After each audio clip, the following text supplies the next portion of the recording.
Good evening, everyone, and welcome to the Lppbbsg Primary Purpose Big Book Study Group. Our study follows a 96-week cycle that begins on the title page and continues through page 164. We study spiritual experience in Appendix 2 3 times when the asterisk at the bottom of the page refers us there. And we also study Dr. Bob's Nightmare and the 12 Traditions in this same format. We close our study on week 96 by studying the spiritual experience as a standalone meeting. Our meeting began on January 7th, 2020, using this format, and we are grateful that you are here to study with us. And my name is Trish, and I am a recovered alcoholic.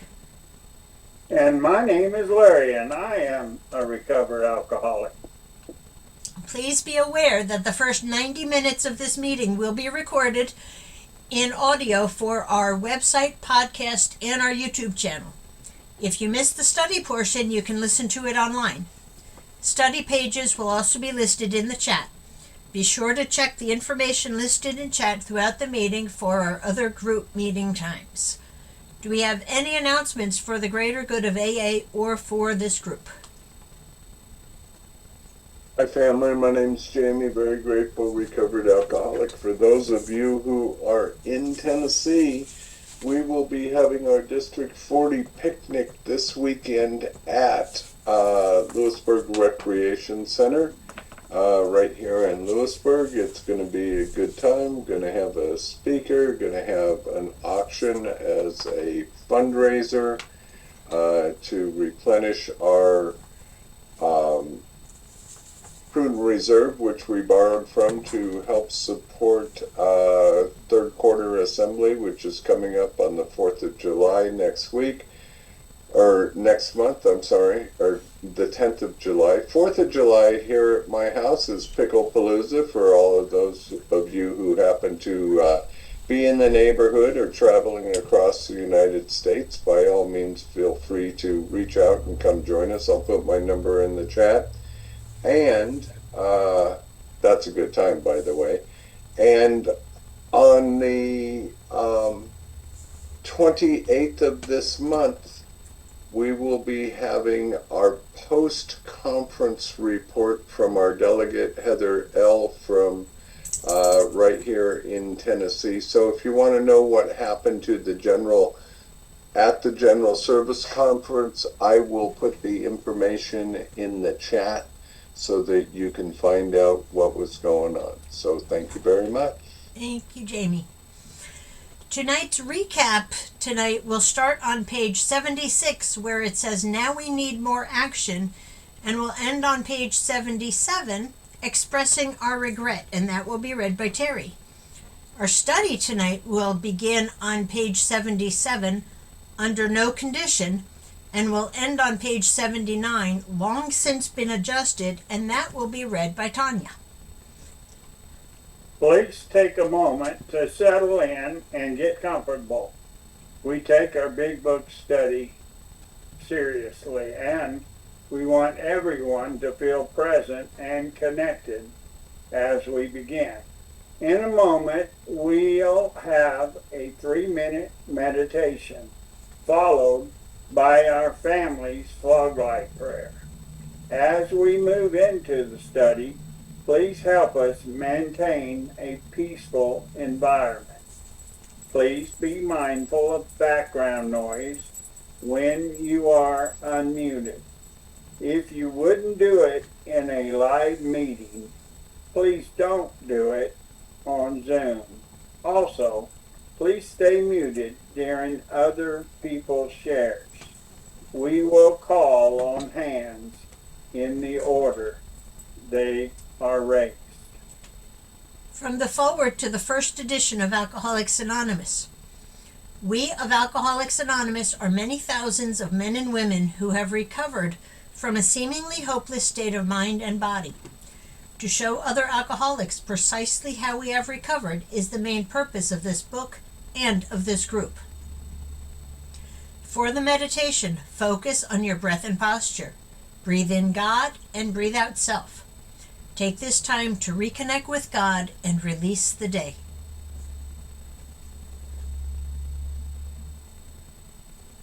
Whoops. Hang on a second.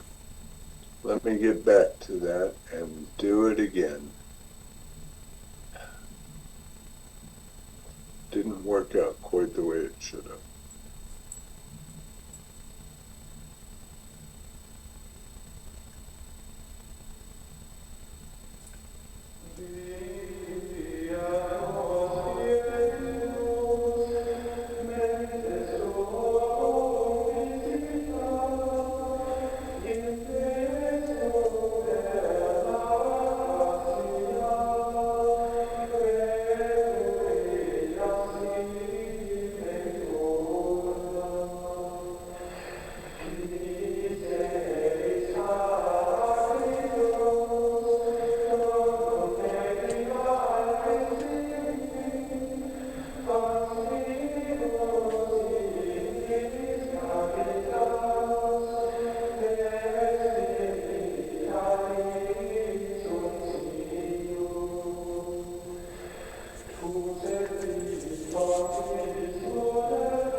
And please join in our family's foglight prayer.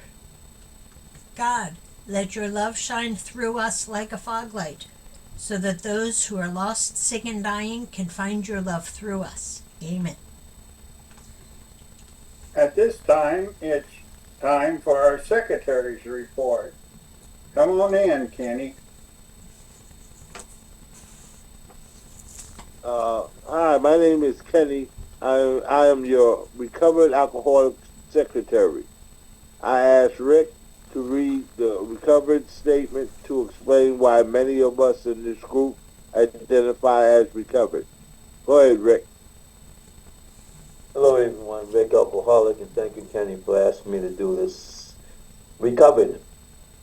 We are not cured of alcoholism, recovered but not cured. That presents a conflict to some alcoholics. If we were cured, we would be able to drink responsibly. No, we are not cured. The allergic reaction to alcohol will remain with us for a lifetime, but we have been restored to sanity. That was the problem. The main problem of the alcoholic centers in his mind rather than in his body. And you can see that on page 23. We are now sane where alcohol is concerned. Consequently, we have recovered. Thank you again. Thank you, Rick. We meet every Thursday at 5:30 Central Time for fellowship, 6:30 Central Time for Big Book chat or disabled during study for focus. From the forward to the second edition, page XX of alcoholics who came to AA and really tried. 50% got sober at once and remained that way. 25% sobered up after a relapse, and among those remainders, And among those remainders, those who stayed with AA showed improvement. Anybody joining the meeting for the first time, please raise your hand so we can welcome you. I see a few. Danielle and Jolene and Rhonda. Welcome, everybody. Welcome. Now a show of hands of our recovered alcoholics. These are your potential sponsors. If you need a big book, we can send you a large printed copy. Please let one of us know by the chat or after the meeting. Please practice the seventh tradition using the link in the chat. We encourage you to get a big book and work with a recovered and work with untreated alcoholics. Thank you. See you next week. Thank you for having me. Thank you, Kenny. Hang on, Larry. Do we have anybody celebrating a milestone this week? Hi, Sheila. What you got? Sheila Alcoholic, 10 years today by the grace of God and AA and my own efforts. Thank you. Did you say 10? Thank you all. Grateful for this group. 10. Okay, hold on. No longer in the Bermuda Triangle. Thank you. It's coming. And Sheila, if you're going to be reading tonight, can you get a little somewhere where your internet's a little more stable? Otherwise, you're going to break up.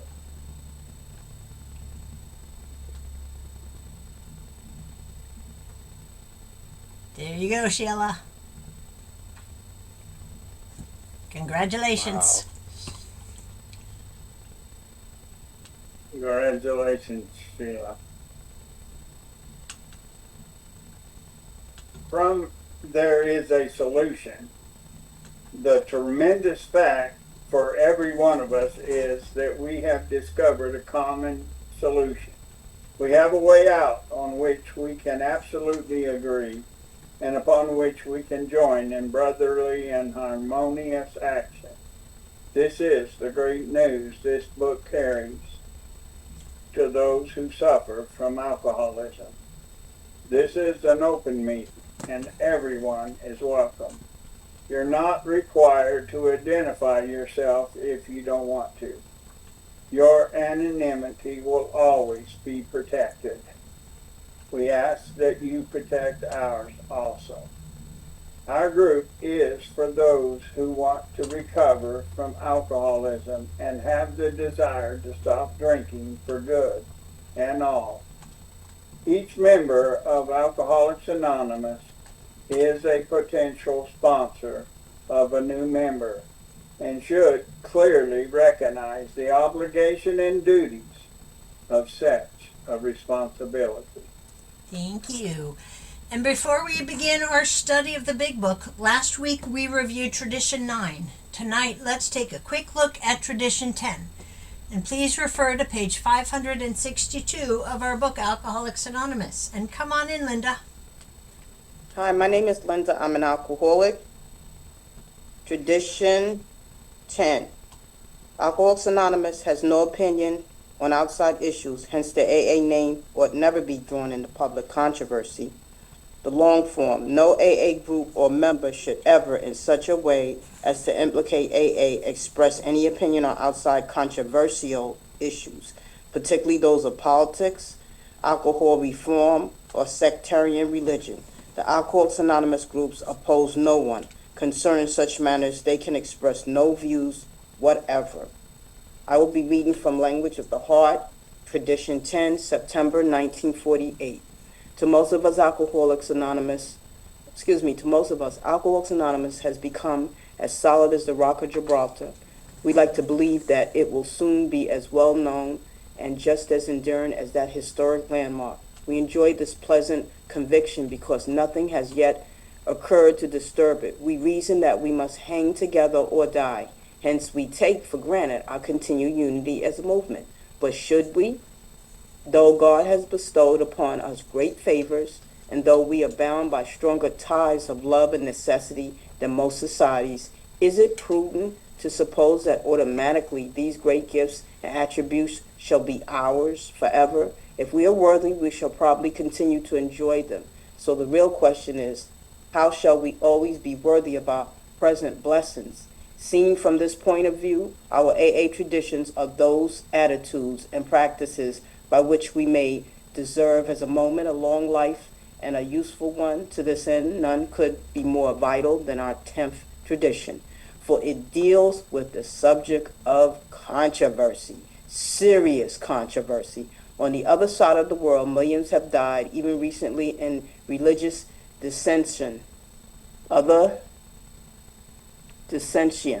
and other millions have died in political controversy. The end is not yet.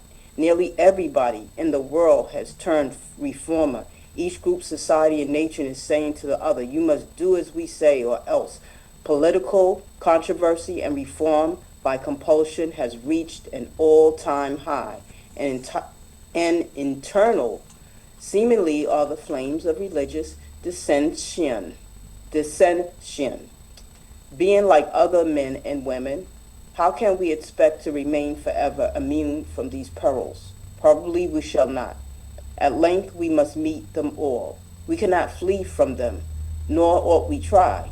If these challenges do come, we shall, and I am sure, go out to meet them gladly and unafraid. That will be the acid test of our worth. Our best defense, this surely lies in the formation of a tradition respecting serious controversy, so powerful that neither the weakness of persons nor the strain and strife of our troubled times can harm Alcoholics Anonymous. We know that AA must continue to live, or else many of us and many of our fellow alcoholics throughout the world will surely resume the hopeless journey to oblivion. That must never be. As though by some deep and compelling instinct, we have thus far avoided serious controversies. Save minor and healthy growing pains, we are at peace among ourselves. And because we have thus far adhered to our sole aim, the whole world regards us favorably. May God grant us the wisdom and the fortitude ever to sustain an unbreakable unity. Tradition 10, says it. This is very good right here. If no one is understanding Tradition 10, I understand it, but I like this. It puts it in a very concise, clear, clean manner.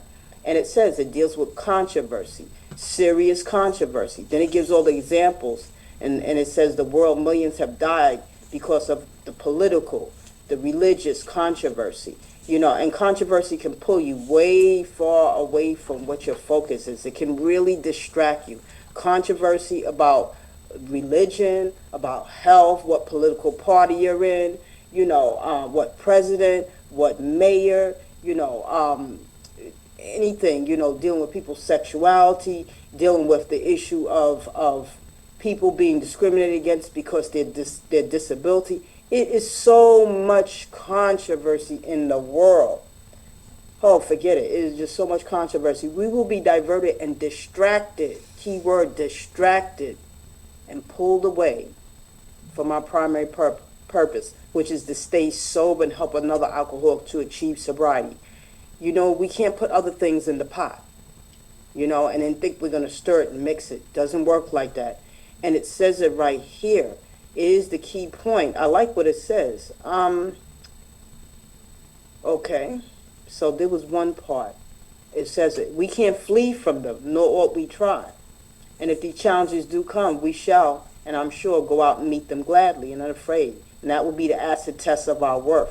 And this is the reason why, after there's always some kind of political election, when someone starts talking about it, or if they talk about a controversy issue, one guy wanted to talk about P. Diddy in the meeting. I was like, wait a minute. I unmuted and I said something and someone else said it. No controversy in outside issues in AA. You can speak to someone about it after the meeting. Not even before the meeting, not even the meeting after the meeting. No, because then we're getting into controversies and arguments. And everyone has a difference of opinions. And that's why we have controversy. So we have to stay. It's telling you that. You know, don't get distracted from this primary purpose. Thank you for letting me share. Thank you, Linda. And now it's time for our weekly installment of That Ain't in the Big Book. We sometimes hear things in meetings that can't be reconciled with what is in the Big Book. The topic tonight, something that we hear often, is we must change playmates, playgrounds, and playthings. Sheila, could you come in and tell us and read what it says from page 100 to page 101, please?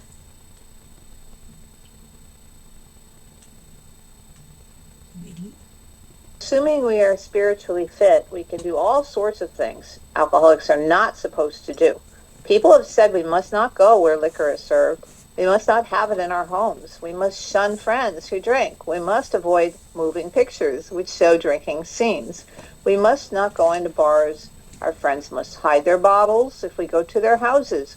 We mustn't think or be reminded about alcohol at all. Our experience shows that this is not necessarily so. We meet these conditions every day. An alcoholic who cannot meet them still has an alcoholic mind.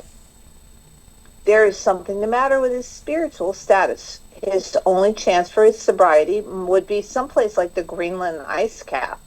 And even there, an Eskimo might turn up with a bottle of scotch and ruin everything. Thank you you, for letting Sheila. me read.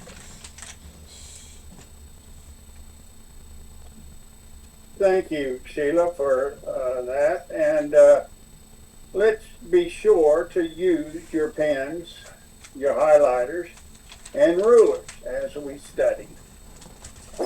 We used the study guide prepared by Joe and Charlie and Krusty Cliff of the Dallas Primary Purpose Group to stay focused and consistent. We read the material once, then dissect it through question and answer format. After tonight's study is read, we will ask questions from the imaginary podium. The answers will be one sentence unless otherwise specified, and multi-part questions are simply a one-sentence answer split up by commas, semicolons, hyphens, or other fun bits of punctuation. This helps us understand and apply the content clearly. After the study, we open up the meeting for comments and questions based on the pages just read. Our purpose here is to stay in the book and let the message do the work. If the share drifts into something better handled with a sponsor, we'll kindly point you that way. You can never go wrong by commenting on the pages studied, which brings us to the words of one of the co-founders of Alcoholics Anonymous. Sobriety, freedom from alcohol through the teaching and practice of the 12 steps, is the sole purpose of any Alcoholics Anonymous group. Before we begin the recap, we will need 5 or 6 volunteers to read the answers when we get to that point. And while we're getting those volunteers, Terry, please come on in and read our recap. Hi, everybody. I'm Terry, a.k.a. Pickle Chips, recovered alcoholic. Now, we need more action, without which we find that faith without works is dead. Let's look at steps 8 and 9. We have a list of all persons we have harmed and to whom we are willing to make amends. We made it when we took inventory. We subjected ourselves to a drastic self-appraisal. Now we go out to our fellows and repair the damage done in the past. We attempt to sweep away the debris which is accumulated out of our effort to live on self-will and run the show ourselves. If we haven't the will to do this, we ask until it comes. Remember, it was agreed that at the beginning that we would go to any lengths for victory over alcohol. Probably there are still some misgivings. As we look over the list of business acquaintances and friends we have hurt, we may feel diffident about going to some of them on a spiritual basis. Let us be reassured. To some people, we need not and probably should not emphasize the spiritual feature on our first approach. We might prejudice them. At the moment, we are trying to put our lives in order, but this is not an end in itself. Our real purpose is to fit ourselves to be of maximum service to God and the people about us. It is seldom wise to approach an individual who still smarts from our injustice to him and announce that we have gone religious. In the prize ring, this would be called leading with the chin. Why lay ourselves open to being branded fanatics or religious bores? We may kill a future opportunity to carry a beneficial message, but our man is sure to be impressed with a sincere desire to set right the wrong. He is going to be more interested in a demonstration of goodwill than in our talk of spiritual discoveries. We don't use this as an excuse for shying away from the subject of God. When it will serve any good purpose, we are willing to announce our convictions with tact and common sense. The question of how to approach a man we hated will arise.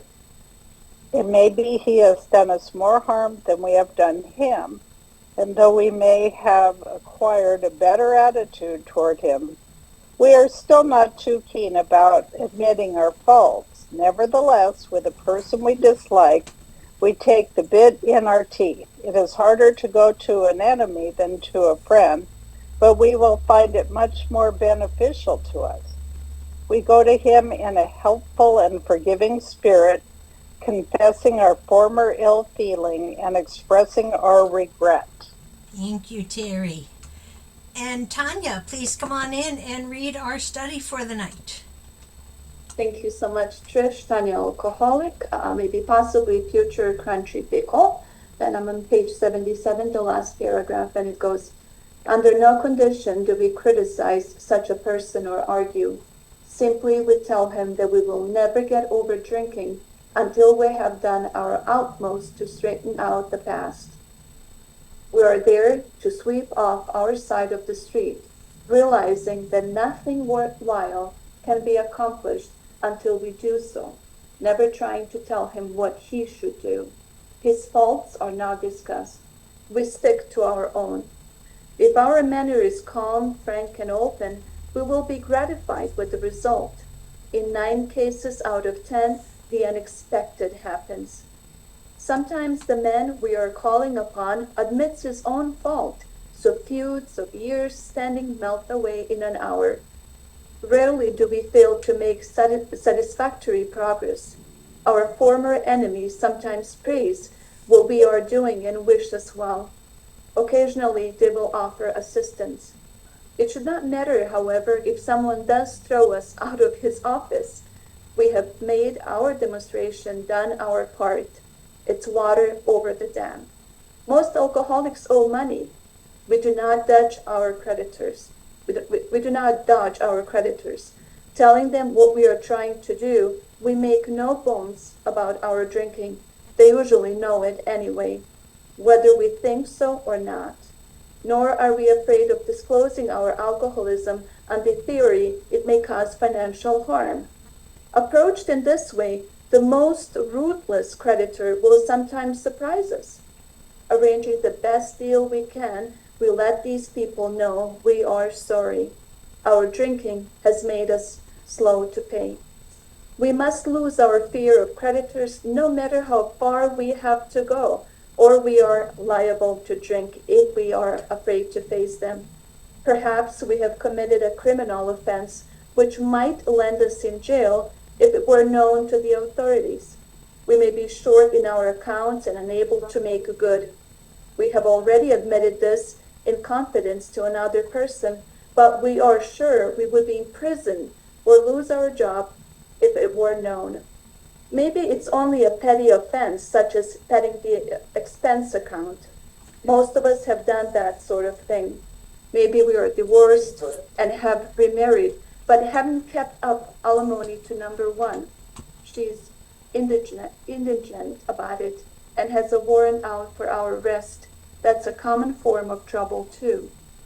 Although these reparations take innumerable forms, there are some general principles which we find guiding, reminding ourselves that we have decided to go to any lengths to find a spiritual experience.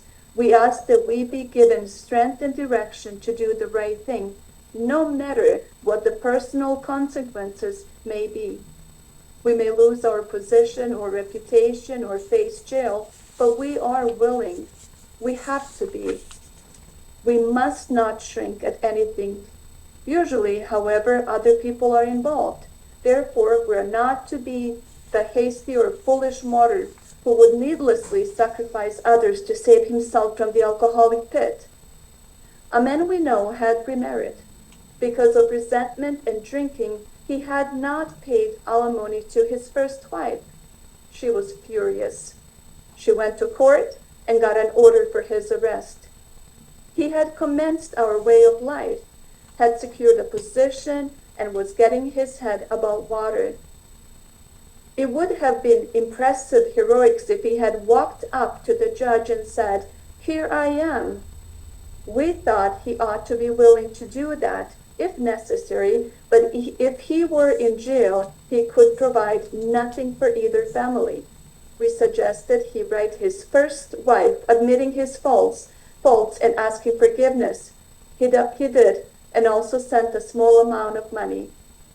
He told her what he would try to do in the future.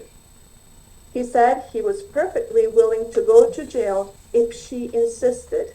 Of course, she did not, and the whole situation has long since been adjusted. Thank you, Tanya. Thank you. And now we're going to go back to page 77 where Tanya started reading. And our batting order tonight will be Jacqueline, Kenny, Linda, Stephanie, and Rick. And if you haven't already done so, please unmute. And I will ask the questions, and you will follow along and answer line by line out of your book. And for our answer readers, please speak clearly and follow the text sentence by sentence. If you lose your place, you may pass or allow me to guide you to where your answer is. So, Jacqueline, coming to you. After a comment from Larry. I've got a comment right out of the box. From this point in chapter 6 to the last paragraph on page 83, we will be told when and how to make direct amends to those we have harmed, wherever possible, except when to do so would injure them or someone else. For specific situations and what the results will be, watch for them. Thank you, Larry. So, Jacqueline, now coming to you with our first question. When can we criticize someone? Under no condition do we criticize such a person or argue. Absolutely not. Thank you. And Kenny, very simply, what do we tell them? Simply, we tell them that we will never get over drinking. It's true, we have done our utmost to straighten out the past. Thank you.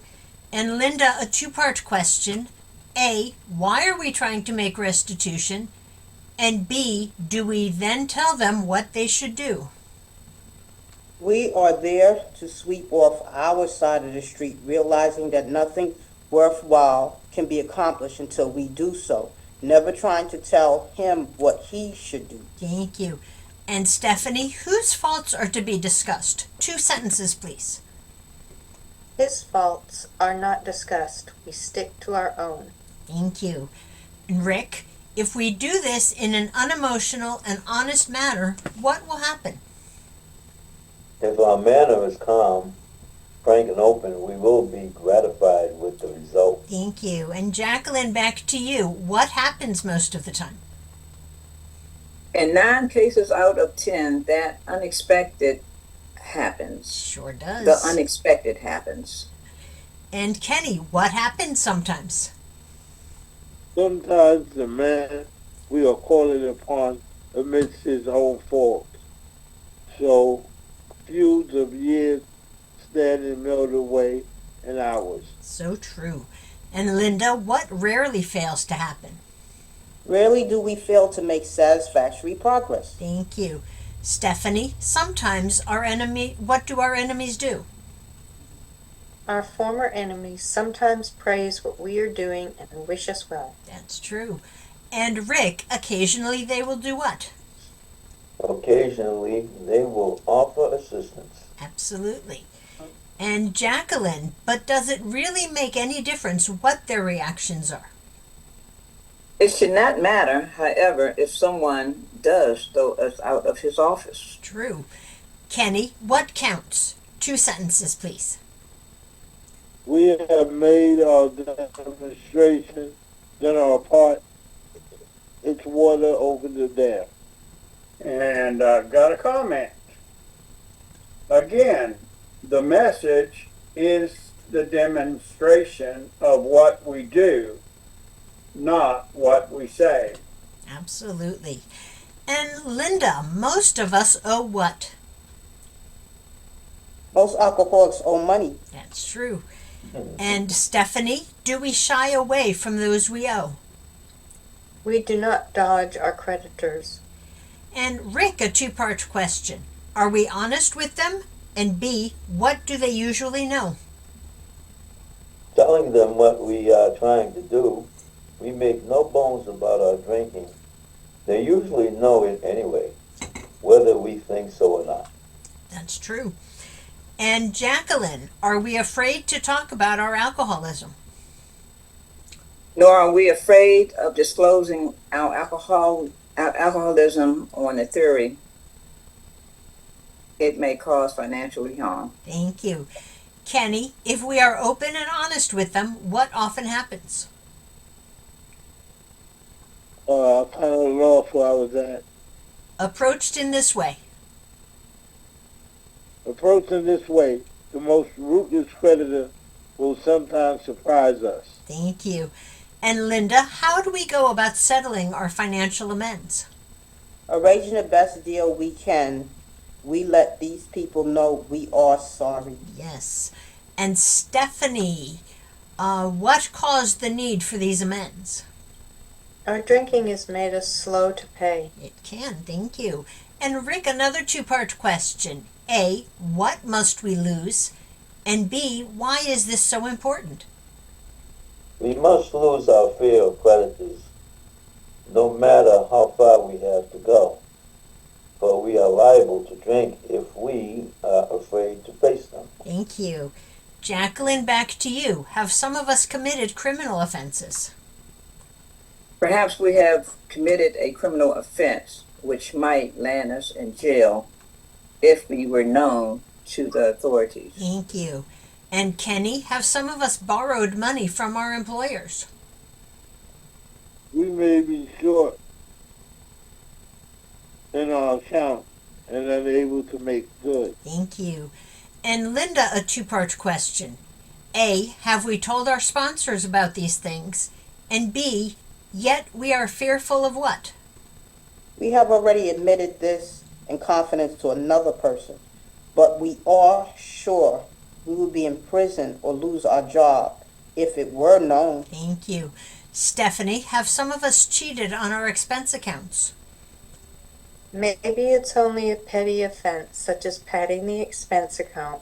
Thank you. And Rick, do only a few of us do that sort of thing? Most of us have done that sort of thing. Thank you.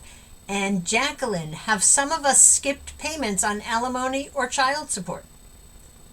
Maybe we are divorced and have remarried, but haven't kept up with the alimony to number 1. Thank you. Kenny, if so, may this have put us in trouble with the law? 2 sentences, please. he is indigent about it and has a warrant out for our arrest. That is a common form of trouble too. Thank you. And Linda, although these amends take on many forms, what will we be given? I looked away. Where are we at? We're on 79? 79, second or third sentence, although these reparations. Although these reparations take innumerable forms, there are some general principles which we find guiding. Now we have a comment. The following is the first 9th step prayer. Thank you. And Stephanie, you get a 3-part question.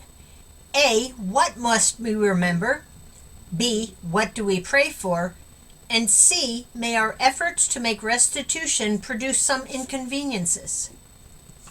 Reminding ourselves that we have decided to go to any lengths to find a spiritual experience, we ask that we be given strength and direction to do the right thing, no matter what the personal consequences may be. Thank you. And Rick, a 2-part question. A, what might be the consequences? And B, but we must be what? We may lose our position or reputation or face jail, but we are willing. True, thank you. And Jacqueline, is this optional? 2 sentences, please. We have to be. We must not shrink at anything. Thank you so much. And Kenny, if other people might be involved, what are we not to do? In 2 sentences for you also. Usually, however, other people are involved. Therefore, we are not to be too hasty and a foolish martyr who will needlessly sacrifice others to save himself from the alcoholic pit. Thank you. And Linda, why was he behind in alimony? In 2 sentences, please. A man we know had remarried. Because of resentment and drinking, he had not paid alimony to his first wife. Thank you. And Stephanie, how did she feel about it and what did she do? In 2 sentences for you. She was furious. She went to court and got an order for his arrest. Thank you. And Rick, a 2-part question. Was he applying the 12 steps of Alcoholics Anonymous? And B, was his life improving? He had commenced our way of life, had secured a position, and was getting his head above water. Thank you. And Jacqueline, what could he have done? It would have been impressive, ironic, because if he had walked up to the judge and said, "Here I am." Thank you. And Kenny, a 2-part question. How did we feel about him going to jail? And B, what would be the problem with that so far as making restitution? Although he ought to be willing to do that if necessary, but if he was in jail, he could. If he was in jail, he could provide nothing for either family. Thank you. Linda, his sponsor suggested that he do what? We suggested he write his first wife admitting his faults and asking forgiveness. Thank you. Stephanie, a 2-part question. A, did he do what his sponsor told him to do? And B, what else did he do? He did, and also sent a small amount of money. Thank you. And Rick, what did he promise? He told her what he would try to do in the future. Thank you so much. And Jacqueline, what did he tell her he was willing to do? He said he was perfectly willing to go to jail if she insisted. Thank you. And Kenny, our final question, what was the outcome? Of course, she did not, and the whole situation has long been adjusted. Thank you. So we are now going to open up for comments. If you have experience with the pages we read tonight, you are free to share. Please stay on topic and be mindful of time. You will see a 5-minute timer at the top of the screen. And please stay on topic and be mindful of, oops, I already said that already. And a friendly reminder, absence of profanity offends no one. And we're now open for comments, questions, observations, and spiritual experiences based on the study material. And Linda, I see your hand up. Come on in. Hi, my name is Linda. I'm an alcoholic. I like this step because it's about honesty. It's the key thing, honesty and letting go of the fear. And it said it, you cannot be afraid of your creditors. You can't be afraid of your creditors. People are going to be afraid when they owe money. I remember when I was a bill collector, and I was a bill collector in Alcoholics Anonymous, and it was for like 3 years. It's a very tough job because you have a goal to meet. People scream at you, people curse at you, all kinds of, they say perverted things. You know, the least little thing, you can you can lose your job. And one thing that they told us is that sooner or later, this person is going to call. They're going to want to buy a house. They're going to want to get a job. They're going to want to do a lot of different things in their life. And they're going to call, and they're going to ask to make a payment. Always make a payment plan with them, you know, and don't respond if they yell and scream and curse at you, you know. And I remember at that time, I was having trouble with my creditors. And you learn a lot when you're a bill collector. And you learn about the scores and the this and the that and the different crediting reporting agencies, Equifax, Experian, and then another one. And, you know, you find about interest rates on credit cards, a lot of different things.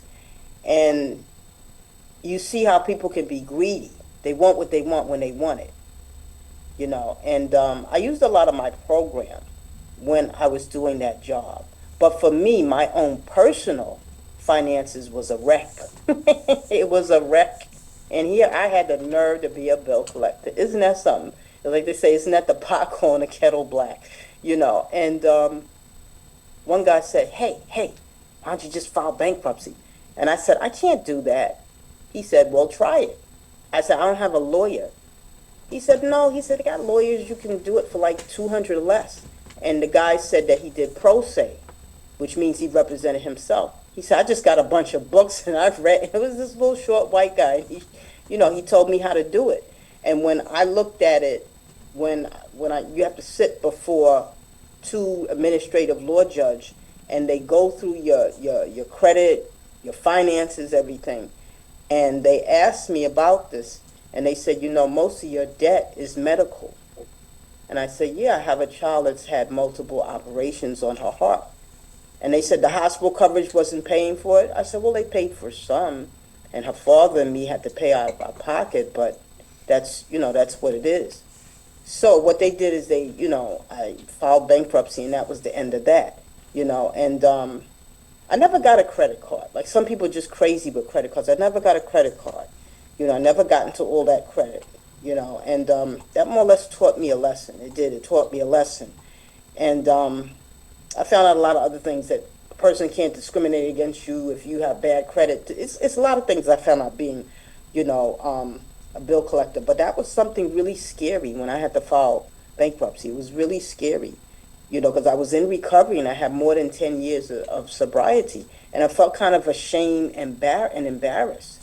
And just remember, you know, that promise, no matter how far down the scale we have gone, we will see how our experience can help another human being. We can't live in fear. We can't shrink, you know. And my age now, I am so, I'm not going to say so, but I am really manageable. I'm not greedy. I'm not buying everything I see. Bills are paid. You know, I'm comfortable. And it's because of AA. It's because of the discipline that I get here. And I have to go back to that first step when I start getting greedy. Unmanageable. Oh, you're being unmanageable. You know, you're going to put yourself in a bunch of bills that you're going to have to do all this overtime to pay off. Do you really want that consequence? You know, and it's you learn a lot in AA. And this step right here, you know, we got to make that list. You know, and then what did they say? That 8th step is the list. You're just making a list. You're just trying to gather it all together. You're trying to make sense of it. And it's the 3, what did they say? It's the 3 categories: now, never, and then maybe. and the creditors is always going to be the first ones on the list because we know we have to get our finances in order. It is about being manageable. No one is perfect. No one is perfect with that. No one's going to be perfect with that. But, I got to clean up my stuff. I got to clean up myself. I got to clean up my side of the street. I have to stop being unmanageable. I can't be greedy. I like what my friend in AA said, Linda, and it was a payday, and I'd run into the store, and she said, is it a need or is it a want? Boy, she hit me good. And I said, I just love shopping. And then you got to get the outfit, and you got to get the bag to match it. You got to get the shoes, And I have to tone it down. Hey, wait a minute, your appetite, stop it. My mother used to always say, never go shopping when you're hungry. You're going to have stuff in the cart that you're going to regret. So I like this stuff because it puts discipline in my life, and it lets me know I can't be in fear because that fear could take me back out. It'll jeopardize my sobriety. Thank you for letting me share. Thanks, Linda. Who's next?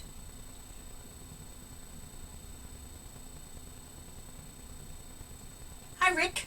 Come on in. Hello, everyone. Rick Alcoholic. This was the fearful step for me to do 4 then 5. I know would be God, myself, and my sponsors. So I was able to get through that through his help. But this one here, you got to go out, visit folks. They're not happy with you. And one thing I was not willing to do is to tell them I got to do this or I may drink again. Because I was in fear that they would say, well, I don't care about that, man, and that's not the people I was dealing with, I found out while doing this. They were very receptive of me. They were happy that I was doing this. Came to them and how the results were good, and but yet I said after making amends to a few, family was first, and the family, I watched them white knuckle my first year of sobriety because I had done this before. But to stay on this amends stuff, my sponsor said to me, he said, how were you when you could not drink? You had a career, or you have at the time, not halfway through my career, but I had been there for a while. He says, how are you on those 24-hour shifts when you can't drink? How are you on those days when you're with family and you didn't drink because you were with family? What was your behavior then? And he said, put that down. You got to put that down. Because there are times I would snap just because I was an actual dry drunk. For those days I couldn't drink. And we all know how dry drunks act. And so when I went to make amends for those times, young kid now, he's a captain, he's going to retire soon. It's been years ago. He said, I just thought you were an old timer that needed to retire, man, that you had enough of this stuff, But no, but one that got me, so I went to my sponsor. I said, man, this all turning out, man. What the, am I doing this right? He says, what's the matter? You want people to hit you in the head with a hammer or something? Well, you're blessed. You're this. So that the results are like that. So 2 years ago, maybe almost 3, I made one more, and it's to a doctor that was my primary care in the 80s. I lied to her constantly. She ended up prescribing those Valium-type pills to me because I would tell her how it would be. And actually, I had lied to her because I knew they could help me in the morning after a night of drinking, so I did not show up at my job with anything on my breath. I could, pop one of those, and I'd be fine. Went for years. And then finally, they both fell together, the alcohol and those pills. And then she found out, and so 2 years ago, I made amends, I sent an amends. I called her office. She's still in practice in Arlington, Massachusetts. And I talked to a gentleman. He took my message. He listened to me for a while, and he reassured me that this will get to her, and I will make sure she gets this. I haven't heard back from this doctor. And I remember not liking that. I still don't. Talking with my sponsor and others, and they're saying, suppose if she would have get in touch with you and is very heated with you, still to this day, then what?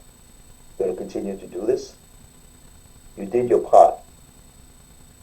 Let her handle her part her way. That is not your concern. You did your part. Okay.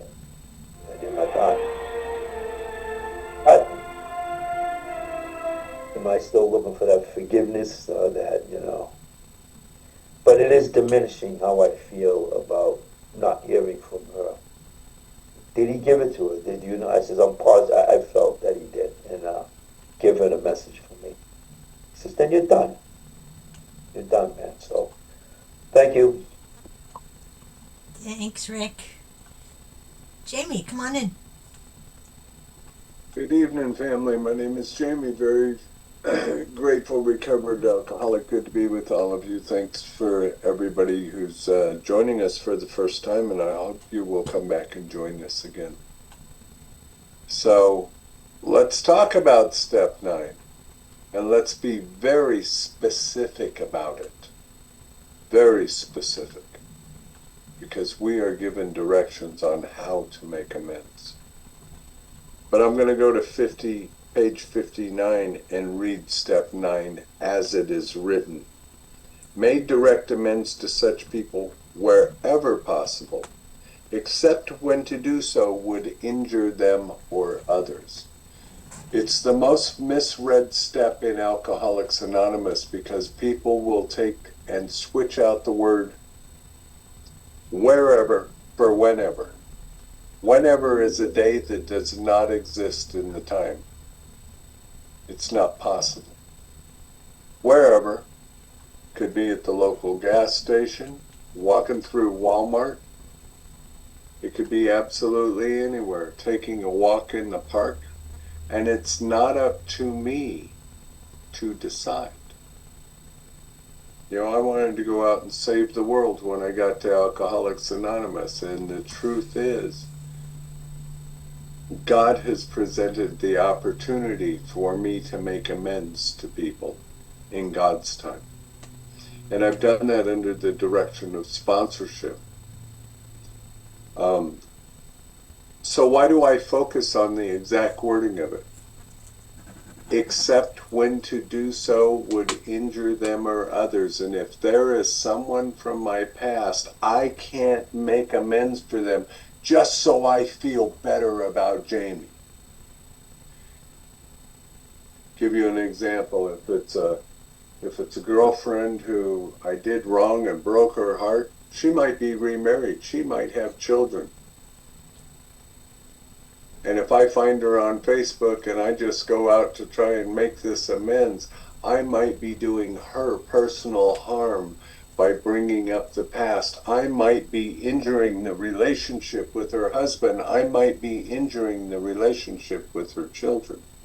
Now, does that mean that I shouldn't make the amends? No, absolutely not. Here again, if it is meant to be, God will present the opportunity for that to happen, and that has been my experience. But I can't use it as a loophole either to not do it. So the book gives us other directions on ways that we can do it. Perhaps that person can't be contacted that we owe the amends to. Like maybe they're dead. Oh, but we can write a letter. You know, we can write a letter. We can send it. We can take and paint their name on a brick and plant it in the rose garden with the letter under it. We can have 2 other alcoholics with us, one to pray and one to listen, to help us find a pathway to do that. You know, I made an amends to my father 28 years. When I was 28 years sober, I hadn't seen the man since I was 14, and the last time I talked to him, I told him I was going to kick his ass when he stepped off the bus. Never heard from the man again. But 7 years ago, in fact, right about today, 7 years ago, I found his grave. I went to his grave. I wrote a letter. I read the letter to him at his grave. I wept. I kissed his headstone, slid my 28-year medallion down, and I walked a free man. Not because I received forgiveness for him, from him, but because I gave forgiveness to him. If I go in this with a kind and loving, spiritual, forgiving attitude, what happens is I get to heal. I no longer suffer from the offenses that others did or my own offenses that I did to others. But with this step comes a huge responsibility. And that responsibility is to always make a kind and loving approach to whomever it is. And if they say, well, you son of a bitch, I can never forgive you for that, that's okay. I hope that someday they'll have the spirit of forgiveness in their heart, but that is okay. And if not only if I've done something morally and physically wrong to them, but if I've done something financial and I owe amends, I need to ask them, here's the things I see, but is there something that you see? And there's been a couple of people that said, yeah, there is. And I have had to make that right. You know, this is part of a spiritual journey, and I'm going to take an extra minute. I'm going to give you an example. When I was young in sobriety and my wife and I had just moved to Arkansas, I was secretary of a meeting, and she would rob the kitty every week to go buy groceries, and I'd have to get that money replaced before meeting time. That's a horrible way to live, and there's a lot of people in Alcoholics Anonymous who did that. And one day there was no money to replace. You know, about a year and a half ago, I got a hold of the GSR of that group, and I made amends to that group. And that was 30 plus years ago, because I knew that I had done wrong. And when that GSR took it to that group, they said, hey, you know, he's good. Have him donate to the local central office. And and in talking with the man, I said, you know, let me tell you what my group does. My group donates big books to the prison system. And I said, if it would be okay with your group, could we donate that amount of money in the nature of big books to go into the correction system? He said, that's perfect, because most of our people have come out of the correction system. But you know what? We go through life, folks, thinking, oh, I'll never be able to make the amends, I'll never be able to make it right, and that just isn't true. And whether or not somebody forgives me, if I have done the best of my ability to make my amends, it is no longer between me and them. If they still harbor ill feelings, that is between them and God. But I, to the best of my ability, tried to clean my slate with them, and I have cleaned my slate with God, and I can go about the business of living a free man. A lot of people will talk about living amends. Yeah, living amends are good, but I can't use that as an excuse to not make amends that I have in front of me. Because then I'm just using the idea of living amends as a cop-out. And today I believe in paying everything forward. I believe in more in doing for others and believe in doing for myself. It is the attitude in the mindset. And a huge part of making amends is developing the willingness to not repeat the same behaviors. Thanks. Thanks, Jimmy. Steffi.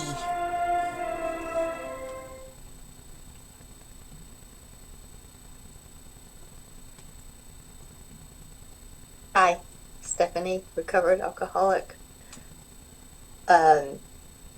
I had one that would not accept my apology. I had a fellow who absolutely refused to accept my amends, and I didn't know how to let it go. I went as far, I ordered a book that I thought he liked and had it sent to him. And the man actually came to my work with that book.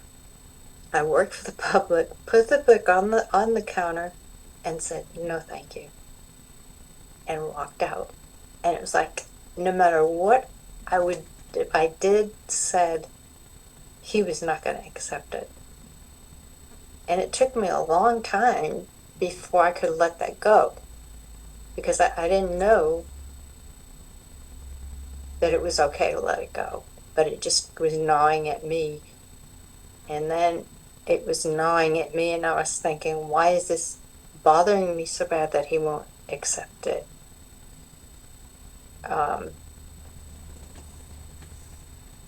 I eventually had to let it go. What choice did I have? I did everything I could. And some years went by, and saw him on the street, and he made some sort of motion or hello, and I guess that was good enough for me. That's all I got. Thanks. Thanks, Steph. Who's next? Hi, Jacqueline. Come on in. Hello, everyone. My name is Jacqueline M, and I'm a recovered alcoholic. And thank you for all the ones that are in service, and thank you for all the ones that have shared. I thank God that these steps are in the order that they are. Thank God because my first couple of years, I went to speakers meeting, and listening. And I didn't know then, but today I know that you can't go into spiritual matters alone. I needed a sponsor. It may not say that in the book, but I needed a sponsor to guide me, because what I did by sitting in new in recovery, really not even opening up the book, really didn't even know what the big book was. They gave it to me in treatment. But what I'm saying is that it says we be somewhere we would not get over. I don't know where it was at. We would not get over out drinking if we don't do this step, or something to that nature. I forgot where it's at. We read it. I'm paraphrasing it. And my thinking was, okay, I needed to go out and make amends, and that's why I said, I can't go into spiritual matters alone. you know, you know, I hadn't really worked the first step, you know, and I was going to a step meeting, you know, and I was listening, you know, but I wasn't nowhere near the ninth step, and I went out and made amends. Thank you, God, that I'm here to share that with you all this evening. You know, that person told me they didn't give a damn if I was in AA, AAA, or anybody kind of AA. Didn't give a damn if I was getting my life together. You know, she should kill me right there in that parking lot, and you know, blah blah blah. You know, but in my mind, approaching this stuff, spiritual step, because the principles are spiritual in nature. You know, with no type of guidance from my sponsor or anyone, I went out and made amends, you know, but I had to keep coming back, you know, and over the years, over time, after going through this big book with my sponsor as a guide, you know,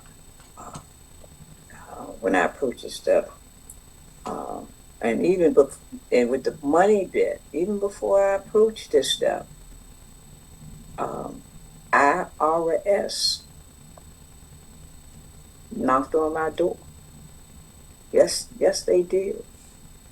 And if I didn't have no spiritual guidance, I probably wouldn't have known what to do.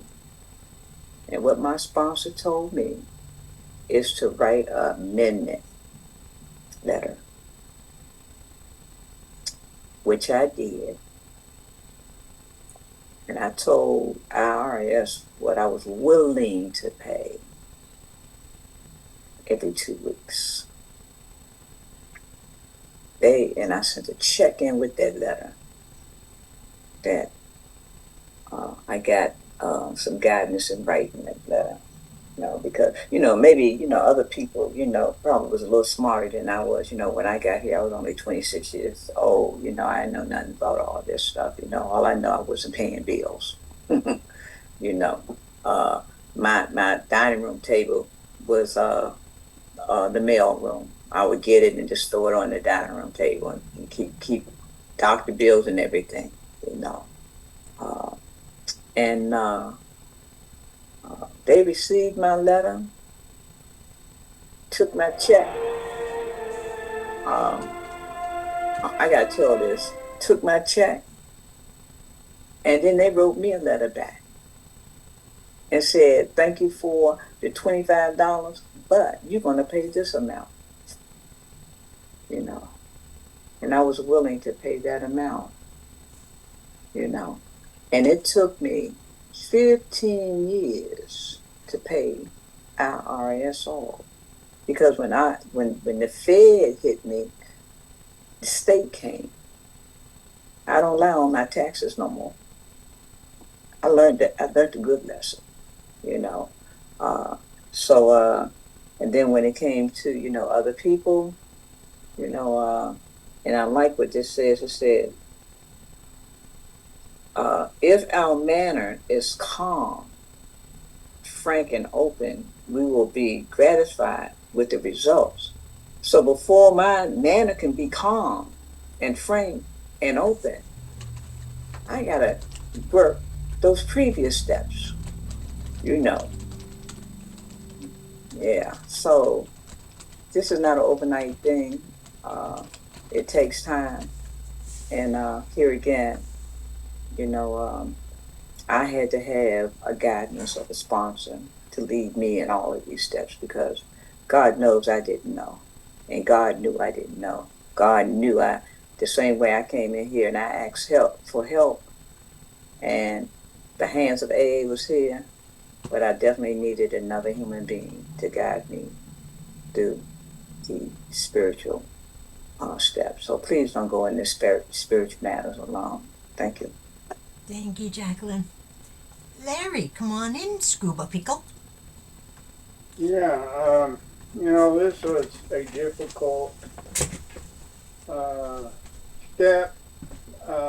Thank goodness for a good sponsor, and thank goodness for my 4-step list, so that when my 8th step came in, I had my list, and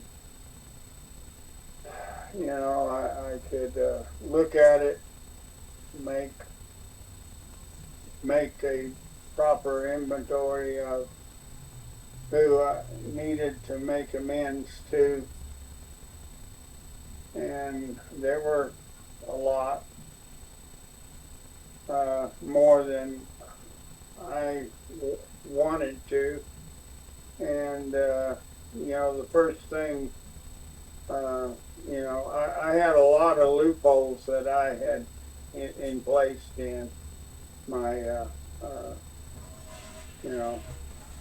step. Well, I can't make this one, I can't make that one, and my sponsor straightened that out in a very kind and loving way. He removed some of those categories that I had put my list in, and made pretty much, categories of you can't personally make this amendment because of their dead or whatever, and to these are the ones that you can personally make your amends to. And then he had one that when God opens the door up to make these amends, you are responsible to make these amends. And that's where my wife was in, and I really didn't think that I'd ever make amends to her, because she was clueless of stuff I had done. But it turned out God had other plans, and I've shared that in this meeting before, so I'm not going to. Now, if you're new, it just amounted to God opened the door, and I made that amends to her that was needed to make, and I had to be honest with her about doing things that pretty much destroyed my marriage, even though she was not aware of. And then there was another thing that I had to do, and it had to do with doing something that would probably put me in prison, or could put me behind bars. But I had some people that it would also implicate if I went ahead, and I had to talk with them, and it didn't go well when I talked with them. But we put that in that category also. When God opens that door to make that amend, I have to make that amend, and that's still a tough one that I'm carrying, because that amend I'm still responsible for. I am willing to do it, and I have to be in that spirit, or I am going to drink again. I have to have that spirit in my sobriety, and a couple of those guys have already passed on because of alcohol, drugs, or whatever. And it may turn out in the next few years when every one of those are dead and I'm still alive, that amend may come to roost with me. And, you know, that might be God's will. I may spend my last few years of sobriety ministering to the criminals of behind the bars. I don't know. I don't know what God has planned, but I do know that we have to be willing to make the amends that are due in our lives. And we cannot shrink from that responsibility. And thank goodness for sponsors that understood that, because I'd probably be drunk right now if I had just refused and said, no, I refuse to do it. That's all I got. Thanks, Larry. Sheila, come on in. Sheila, alcoholic. Thank you guys. Great. I always love this meeting so much. I, the word try, try the best we can. We are trying. God knows we're trying. God's watching us, He told her what he would try to do is taking action, And then there's the we decided part, taking the action, decision, taking the action. Then, that we admit our faults, we ask forgiveness, and we correct our actions for the future. We tell the person, if we're dealing with a person. I'm thinking of the school system, much more massive, a massive path of destruction that for so many years I came in at 62. I was fired. I was let go from the school system with 27 years at the year before I came into the rooms. And I was told, you used to be a good teacher. We've done everything we can to help you.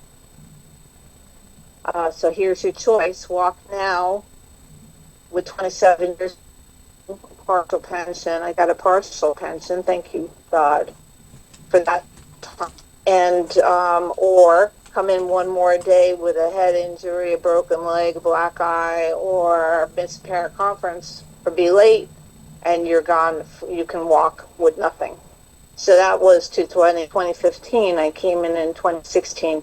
So my amends, my sponsor was also a teacher in the public school system. So what we decided I would do is I chose a day. God, I asked God for the direction, and my sponsor helped me choose a day to go into the school. And I just went classroom to classroom to the teachers that I knew who had watched my kids or subbed for me, and I used the pattern, the directions in the book exactly as they're given, that,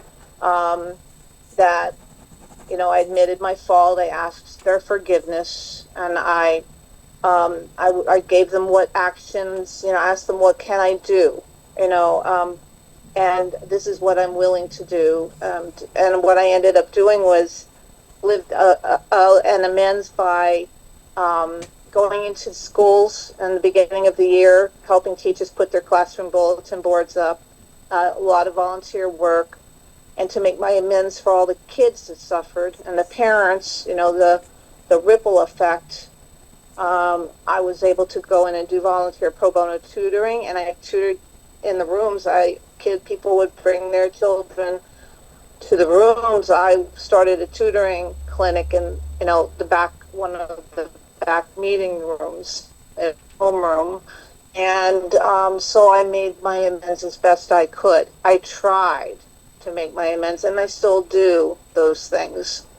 So, that, and then the IRS, as was said, if we lie about money, we're never going to be doing a thorough third step, because God cannot take that fear away from us if we have any dishonesty about money. and just be willing to. I paid off $75,000 of medical bills. I didn't have medical insurance when I came in, and it took me 6 years. But I was also honest about some under the table money with the IRS my first year. And I went in and I declared it, and I paid $150 a month for 8 years. 2 years ago, I paid off the IRS $10,000. So I have like an 850 credit score now, and it does happen little by little, drip, drop by drop. You know, you got to have that integrity and that perseverance. And so, yeah, those are my experiences with those types of situations. And companies, I never disclosed my story or tried to tell them what my situation was, because I don't know, maybe back then it says we didn't, you know, we make no bones about telling them, you know, about our drinking. They usually know it anyway, but my creditors, the creditors I was paying, didn't care. They just, you know, was just a mechanic and factual, and I made a deal and I paid them back. And I, as long as you just do it little bits at a time, it does happen. The promise does come. You know, we lose our fear of financial insecurity. So thank you so much for letting me share. Thanks, Sheila. Gandalf, come on in. Okay, I'm here. Good evening, everyone. I'm Donald, aka Gandalf the Red Pickle, or former Gandalf the Red Pickle. And I am a grateful, recovered, but not cured alcoholic. And, you know, whenever we talk about ninth step, there's one that we've always got to remember, one amends to make, and that is to ourselves. You know, I committed a capital crime, and I had so much guilt, so much remorse, so much shame. And I'll tell you, this step actually helped me with that, because whenever my sponsor says, well, did you forgive yourself? Did you make an amends to yourself? And I says, no. I says, I'm really sorry for what I've done. But did you say a prayer for yourself? And it's like, once I did that, you know, there's a lot of things that started changing, you know, spiritually for me, because it gave me a closer connection with my higher power. It gave me a deeper meaning of understanding what forgiveness is. And I was able to, you know, let other people know, you know, that what that power is, what that spiritual moment is for this step.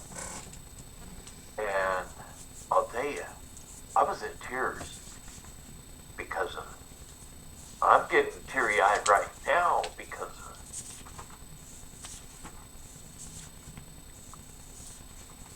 it. Because even though we try to clean our side of the street, well, guess what? Sometimes we got to get that scrub brush out.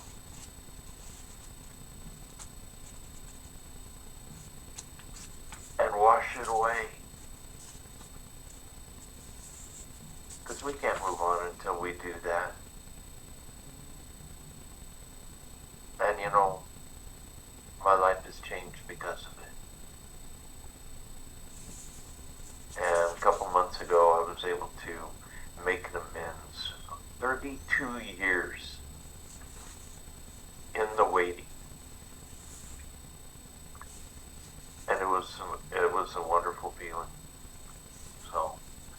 bless you guys.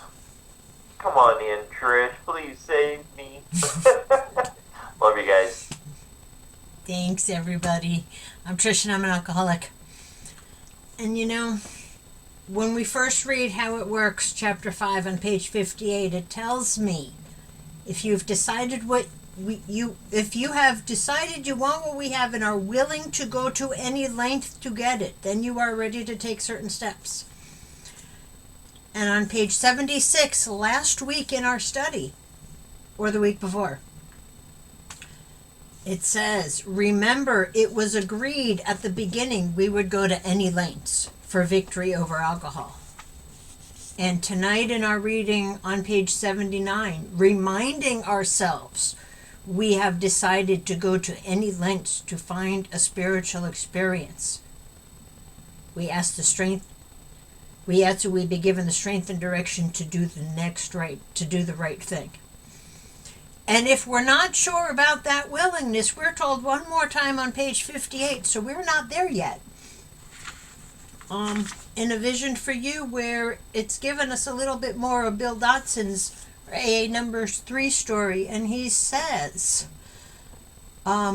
he was on the third day the lawyer gave his wife to the care and direction of his creator and said he was perfectly willing to do anything necessary. So by this point I'm thinking willingness is a little bit of an important deal here. And I say that because a lot of people tonight have talked about willingness. And there was one amends that I have not yet made.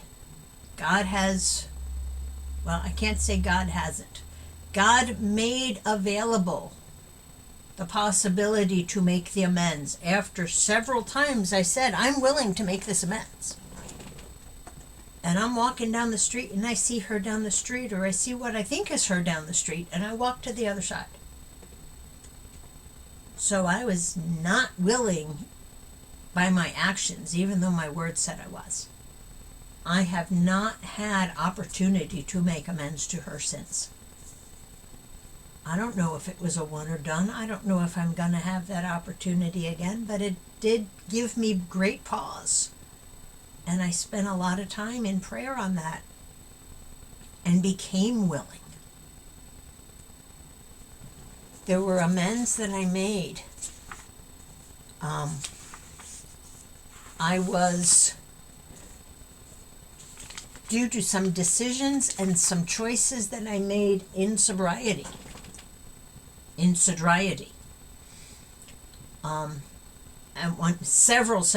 years ago, I was permanently uninvited to my sister's house. And I understood why, and I knew exactly what I did. And I changed my behavior. My sister and I never sat down and had a conversation, but I changed my behavior. And she saw the change in me, and as a result of that change, a few years later, when her son was born, she asked me to be his godmother. So by my actions, she saw the change that I was willing to make to rectify those stupid decisions I made. I was willing to do what I needed to do. We have since had that conversation. I had made some indirect amends. There were letters I had to send to people, either because I could not see them, they had passed on for various reasons. I also took that easier, softer way to write a letter to my parents one year. I had some sponsorship guidance, not a whole lot of sponsorship guidance, but enough sponsorship guidance at that point to listen to what I was saying about my parents without digging to hear the whole story. It said, sure, a letter works. And I wrote them a letter and acknowledging that I was not the easiest child to raise, and pretty much left it at that. 2 years ago, I sat down at the kitchen table with my parents.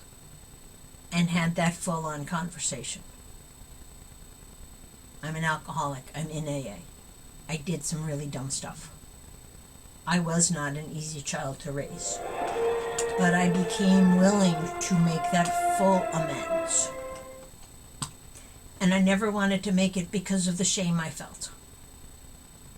Not the shame in general public, but because the shame of being brought up in a very judgmental family and knowing that a lot of that judgment they had was against the stereotypical alcoholic addict.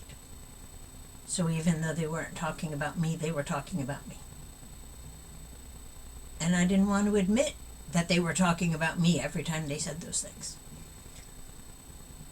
So not knowing what their response was going to say, I finally sat down with them. I had Dad's hand in one hand, I had Mom's hand in the other. I had told my son, this is why we're going to visit them. You can go to the other room, that's okay. My son understanding what I was doing, even though he's not one of us, he has seen the changes in me since I got reactive in the group, in the meetings. Sat behind me so that I wasn't sitting there by myself while we had that conversation. And their response wasn't the judgment that I was expecting, but the what could we have done for you? The loving, the acceptance, my years in sobriety of saying they don't accept me, they're not supportive of me in AA, because they knew. But the years of me saying they don't support me was because we had never had that conversation. We haven't talked about it since, but they know. And every now and then when we're up there, I may go on to Zoom just to open up a meeting so that somebody else can go on, but then I leave. Because I firmly believe at this point in their lives that I am there to serve them. And I am willing, when I go up to visit them, to put my needs and wants aside. I don't have to socialize with my friends. I don't need to use them as a hotel so I can go see my friends. I can text and I can phone call people if I need to talk. I don't need to sit in a meeting. I need to sit and spend time with my parents.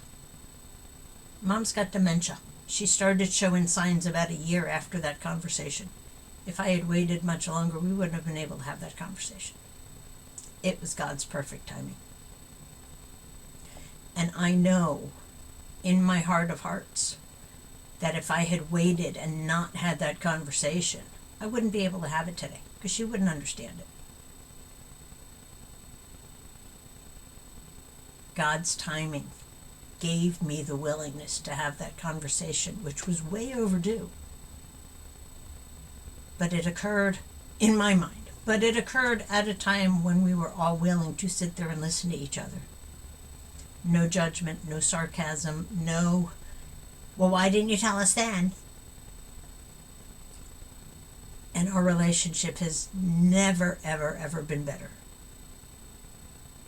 And that's all because of that willingness to do what these steps tell me, to make that direct amends, have that conversation, and not hide behind a letter when I figured it's good enough. But so often good enough really isn't enough when it's not all that I can do. And I'm going to close out there. And Larry, why don't you come in and read our closing, please? All right, thank you. From page 164, our book is meant to be suggestive only. We realize we know only a little. God will constantly disclose more to you and to us. Ask Him in your morning meditation what you can do each day for the man who is still sick. The answers will come if your own house is in order. But obviously, you cannot transmit something you haven't got. See to it that your relationship with Him is right, and great events will come to pass for you and countless others. This is the great fact for us. Abandon yourself to God as you understand Him. Admit your faults to Him and to your fellows. Clear away the wreckage of your past.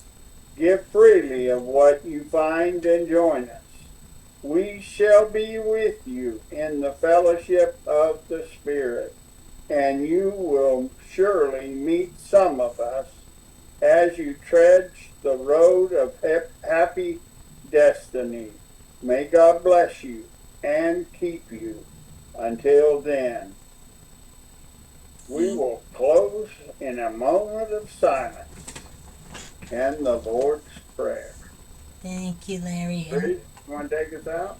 And what we do in this group, for those of you who are new, is since we can't stand around the table and hold hands like we do in an in-person or bricks and mortar meeting, is we hold our hands up in the screen. And that's our way of connecting with each other as we pray with and for each other.